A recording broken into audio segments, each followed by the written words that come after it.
எந்த நேரத்துல ஆண்டவர் சவுலை விட்டு போனாரோ, சவுலை விட்டு போன அடுத்த நிமிஷத்துல பிசாசு அவனுக்குள்ள வர்றதுக்கு ரெடியா இருந்தா பாருங்களேன், ஆயத்தமா இருந்தா பாருங்களேன். அவ்வளவுதான்.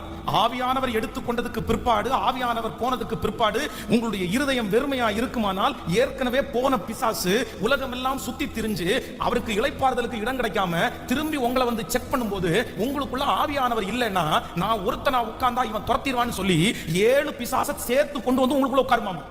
ஏன் அப்படின்னா, சில நேரத்துல சில மனுஷனுக்குள்ள பிசாசு உட்கார்ந்து சொகுசை பார்த்துட்டான் அப்படின்னு சொன்னா அதற்காக ஏங்குவானாம்.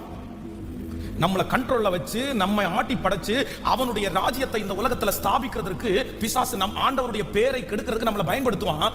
நம்ம ரட்சிக்கப்படும் போது, நம்ம ஆண்டவருடைய தொடுதலுக்குள்ள உள்ளாகும் போது, ஆவியானவருடைய நிறைவு உங்களுக்குள்ள வரும்போது பிசாசு வெளியே போயிடும்.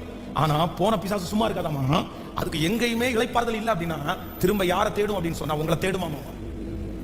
இவன் இருக்கான ஆண்டவருக்குள்ள, இவனுக்குள்ள ஆண்டவர் இருக்காரா? ஆண்டவர் இருக்காரா?